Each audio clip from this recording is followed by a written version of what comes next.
শিক্ষামন্ত্রী মিলন is the অর্থ education minister in Bangladesh history because according to him একটি পরীক্ষার মূল্য জীবনের থেকেও বেশি। আপনারা হয়তো ভাবছেন আমি এমন ধরনের কথা কেন বলছি, তাহলে আপনারা এই ভিডিওগুলো দেখুন।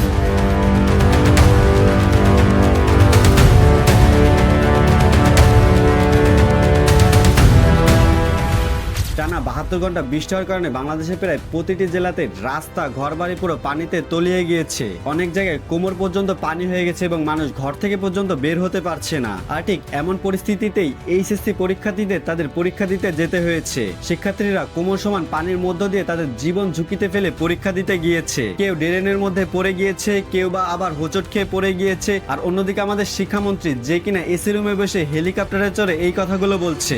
আমি বলেছি প্রত্যেক পরীক্ষা কোর্স শেষ হবে ডিসেম্বরের প্রত্যেক পরীক্ষা হতে হবে লাউড অ্যান্ড ক্লিয়ার। এটাই কি আমাদের এডুকেশন সিস্টেম, যেখানে স্টুডেন্টদের হেলথের কথা, তাদের মেন্টাল স্ট্রেসের কথা ভাবা হয় না? এর উপর দিয়ে ওই দিন নেওয়া হয়েছে ফিজিক্স এক্সাম, যেখানে প্রশ্নটি ছিল পুরোপুরি আউট অফ প্যাটার্ন। বিগত বছরগুলোর সাথে প্রশ্নের কোনো মিলই ছিল না। ফিজিক্স, কেমিস্ট্রি এবং বায়োলজির উপর নির্ভর করে একজন স্টুডেন্টের মেডিকেল এবং কুয়েট বুয়েটের পড়ার স্বপ্ন।